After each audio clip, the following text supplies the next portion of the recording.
அத கணக்கு போடுறதுக்கு உன் கையில இருக்கிற கால்குலேட்டர் பத்தாது, இங்க இருக்கிற சாக்கும் பத்தாது. இதுல இருக்கிற இன்கம் தெரிஞ்சுக்கிட்டா தாவூத் இப்ராஹிம், சோட்டா ராஜன்லாம் வெளிநாட்டுல பண்ற மாஃபியா பிசினஸ் விட்டுட்டு இந்த பிச்சை எடுக்கிற தொழிலுக்கு வந்துருவாங்க. என் புள்ளைய பாத்தியாடா, ஹீரோ மாதிரி இருக்கா. எப்படி இருக்கு டாடி என்னோட ஸ்டைலு? 10 கோடி ரூபாய் பட்ஜெட்ல நயன்தாரா உனக்கு ஜோடியா போட்டு படம் எடுக்கிறேன்டா அவன. பிச்சை எடுக்கிற நம்ம பசங்க பார்த்தாலே உன் படம் 100 நாள் ஓடும். ஹீரோ வேணாம் டாடி, நல்லவனா நடிக்கணும். நான் வில்லனா பண்றேன், அப்ப ரேப் பண்ணலாம், மர்டர் பண்ணலாம், செம்ம ஜாலியா பண்றது கூட தானே. ஆனா சினிமால ரசிக்கிறாங்க. ஏய் எவன்டா நீ? எதுக்குடா எப்படி பண்றீங்க? ஏய் விடு. ஏய் செத்து போடுவான்டா. சாவுன்னு தான்டா அடிக்கிறேன். ஏன் ஏரியாக்கு வந்து ஏன் பிள்ளை அடிக்கிறேன்? உனக்கு அவ்வளவு தைரியமா? ஏரியாவை பத்தி பேச இது கிளைமேட் இல்லடா, உங்க கிளைமேட். கஷ்டப்படுறத பார்த்து உனக்கு வேதனையா இருக்கா? நீங்க பச்சை குழந்தைங்க கண்ணுல கள்ளிப்பால ஊத்தும் போது அவங்க எவ்வளவு துடிச்சிருப்பாங்க. நிறைய பணம் கிடைக்கும். அவ அப்படிதான் அழுவா, நீ எருக்கமல ஊத்து. ஏய் இதுக்கு மேல உனக்கு மரியாதை இல்ல. என் பிள்ளைய விட்டுரு. அது சரி, அனாதைங்களுக்கு எல்லாம் ஆதரவு கொடுக்கிறதுக்கு நீ என்ன மதர் தெரசாவோட மறு அவதாரமா? டேய் இவங்கிட்ட இந்த முத்துப்பாண்டி பத்தி சொல்லு. இவனுங்களை பத்தி சொல்றது என்னன்னா, இது சில்லற பசங்க, சின்ன குழந்தைங்க கைய காலெல்லாம் வச்சு பிச்சை எடுக்க வச்சு பொழப்பு நடத்தி நிக்கிறானுங்க. நீ வேற சின்ன வயசு சிரிஞ்சி மரியாதை வீட்டுல போய் ஏதாவது வீடியோ கேம் விளையாடு. இவனை வெட்டி வீசுங்கடா.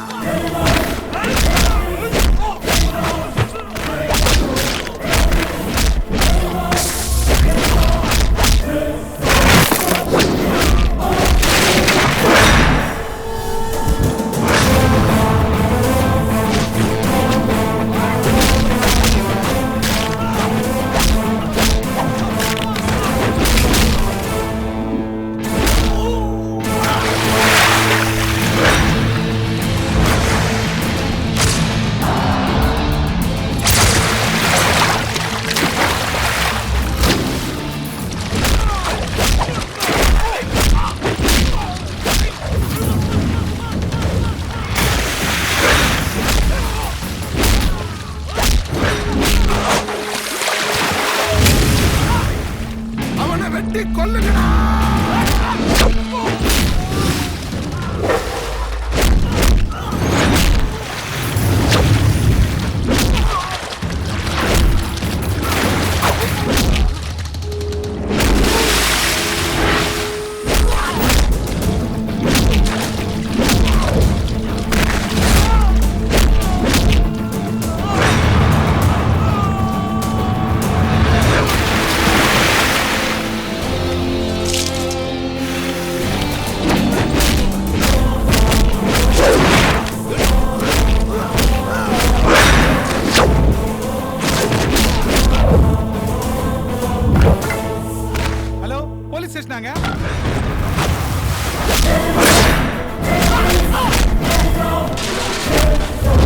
ஏழைங்கன்னா உங்களுக்கு அவ்வளவு இளக்காரமா போச்சு.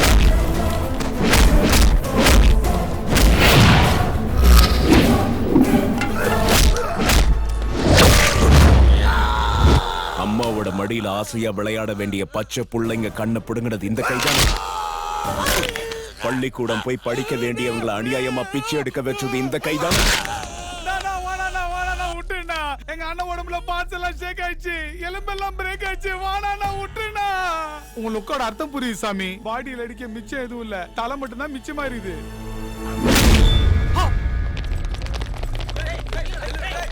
வாங்க வாங்க வாங்க. வணக்கம் வைங்களேன், தப்பா நினைச்சுக்காதீங்க. கை ஒஞ்சி போய் கிடக்குது. Small request. ஏய் மூடே. ஜீப் லைட்னு போகாம ஆம்புலன்ஸ் லைட்னு போனீங்கன்னா உயிரோட இருப்பாரு. உயிரோட இருக்கிற வரைக்கும் ஜெயில இருப்பாரு. உங்க உயிரை பணையம் வச்சு இவங்க எல்லாரையும் காப்பாத்துனதுக்கு வாழ்த்துக்கள் சார்.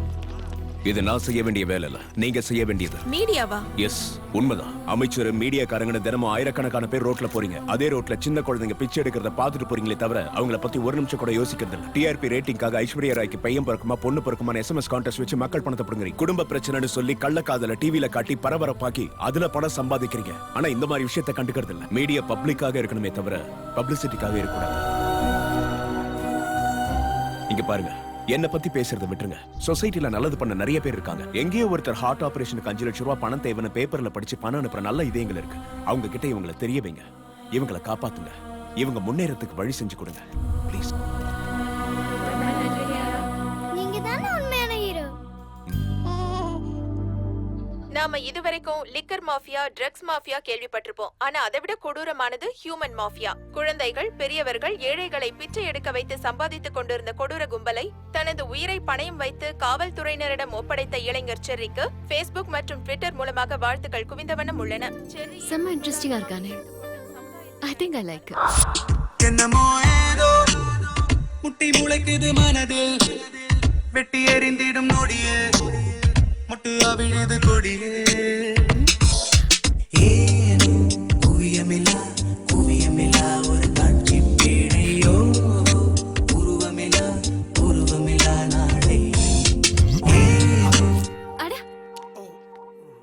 ஏன் நிறுத்திட்டீங்க? வெக்கமா இருக்கு. ஐயோ, நீங்க வெக்கப்பட்டா இன்னும் ஸ்மார்ட்டா இருக்கீங்க. என்ன திடீர்னு இங்க வந்திருக்கீங்க? ஒண்ணும் இல்ல, செரி என்ன ரொம்ப டிஸ்டர்ப் பண்றான். கஷ்டப்படுறவங்களுக்குலாம் ரொம்ப ஹெல்ப் பண்றான். அது எனக்கு ரொம்ப பிடிச்சிருக்கு. நீங்க தான் அப்படியே எங்க 2 பேரும் சேர்த்து வைக்கணும். என்ன கொல்லாம விட மாட்டீங்க போல இருக்கு. ப்ளீஸ். உங்களுக்கு நடுவுல நான் வேற எதுக்குமா? நீயே டைரக்டா போய் சொல்லலாமே. ஏற்கனவே அவன் ஒரு டைப், திடீர்னு ரிவர்ஸ் ஆனாலும் ஆயிடுவான். எனக்கு கொஞ்சம் ஈகோ ஜாஸ்தி. அவனே எப்படியாவது வந்து சொல்லுங்களேன். உனக்கு ஈகோ அதிகமா வச்சுக்கிறேன். உனக்கு ஈகோ அதிகம், எனக்கு பயம் அதிகம், அவனுக்கு திமிர் அதிகம். ஒண்ணு பண்ணலாமாமா? இந்த லவ் ஸ்டோரி இதோட முடிச்சுக்கலாமா? ஜிலேபி, என்னம்மா? எனக்கு கோவம் அதிகமா வரும். எதுக்கு முயற்சி பண்ற? சரி, என்ன உனக்கு ரொம்ப பிடிக்கும்ல? உங்களுக்காக தானே லவ் பண்ண பொண்ணு வேண்டாம், மறுபடியும் நீ அந்த பொண்ணை லவ் பண்ணி ஆகணும். என்ன மாமா அது? வேண்டாங்கிறப்ப கட் பண்ணிட்டு வேணுங்கிறப்ப கனெக்ட் பண்ணி இதுனா இன்டர்நெட்டா? என் ஹார்ட் பஞ்சடிக்காத மாப்ள. நீ ஏதோ அனாதை குழந்தைங்களுக்கு ஹெல்ப் பண்ணியா? அப்போதுல இருந்து நீ தான் அவ ஃபிக்ஸ் ஆயிட்டாலாம். வா வந்து கொஞ்சம் லவ் பண்ண. எங்க லவ் பண்றது? அவங்கள சேவ் பண்ணலனா இவ லவ் பண்ண மாட்டாளா? அந்த மாதிரி பொண்ணு எனக்கு வேணாம் மாமா. என்ன எனக்காகவே லவ் பண்ற பொண்ணு தான் வேணும். என்ன விட்டு ஓர போயிட்டு இருக்க?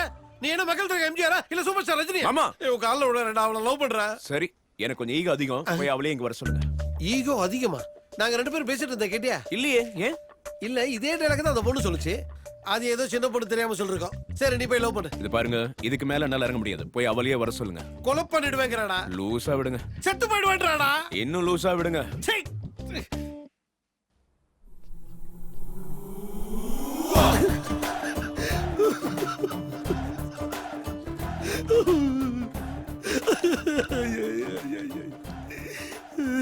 என்ன சார் இங்க உட்கார்ந்து அழுதுட்டு இருக்கீங்க? ஏய், இங்க உட்கார்ந்து அழுது கூட பர்மிஷன் வரலையா? மனுஷனை நிம்மதியா அழ கூட விட மாட்டீங்களாப்பா? சரி, அழுது தொலைங்க. நீ கவிட்டு போ. முடிச்சிடுவா. எங்கவே முடிக்க விட மாட்டா.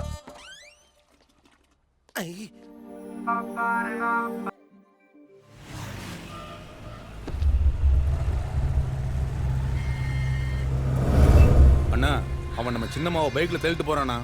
இந்த விஷயத்தை அர்ஜென்ட்டா அண்ணன் கால பண்ணுடா. நம்ம தங்கச்சி மேல எந்த தப்பு இல்லைண்ணா. உர போட்டு போகணும், எந்த நாயா இருந்தாலும் மூஞ்சி நக்கத்தான் செய்யும். முறை ஊத்தவாயா. அவன் நம்ம மூஞ்சிங்கள நக்கலடா, நம்ம பொண்ணு மனசை கெடுத்துட்டான். அவனுக்கு இந்த அளவுக்கு தைரியம் வர காரணமே இவன் தான். என்னடா சொன்ன? பேச்ச வச்சு மனுஷனையும் கண்ணை வச்சு கேரக்டரையும் எடை போட்டுருவியா? நீ என்னத்தடா போட்டுடுவ? இப்ப உனக்கு வச்சான் பாரு அவன் ஆப்பு. அவ இவனை புகழும் போது கேட்க முடியாம தவிச்சேன். போதும் நிறுத்த சொன்னா பெரியப்பா பெரியப்பான்னு பேஸ் வாய்ஸ்ல பேஸ் வீரப்பா மாதிரி என்ன மிரட்டான். இப்போ என்ன நடந்து பாத்தியா? உன் தங்கச்சி வந்து அண்ணா எங்களை சேர்த்து வைன்னு உங்ககிட்ட கேட்க போறா. அவனை போட்டு தள்ளணும். என்னையே நம்ப வச்சு எனக்கே நம்பிக்கை துரோகம் பண்ணிட்டான். அவ வந்து என் தங்கச்சியை லவ் பண்றேன்னு சொல்றதுக்கு முன்னாடி அவனை போட்டு தள்ளணும். அப்படி போறா சிக்கக்குட்டி, தேடுங்கடா அவனை.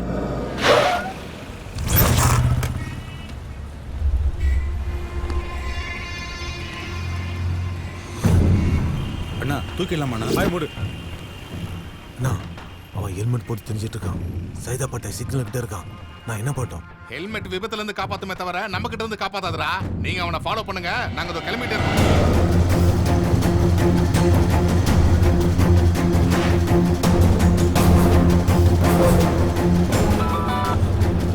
எங்கடா அவன்?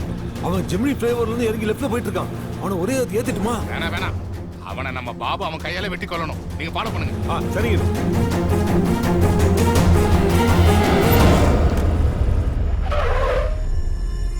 அண்ணா, அவன் சட்டசபைக்குள்ள போறானா? நாங்களும் பக்கத்துல தான் இருக்கோம். அண்ணா இங்க வச்சு போட்டா ரிஸ்க் ஆயிடுமாண்ணா? அங்க வச்சு தாண்டா போட்டு தள்ளணும். அப்பதான்டா ஸ்டேட்டுக்கே நம்ம பவர் தெரியும். அம்மா என்ன தம்பி? இந்த 100 ரூபா வச்சுக்கோங்க. நான் திரும்பி வந்து கேட்கிற வரைக்கும் இந்த பொட்டலம் உங்க சரி தம்பி.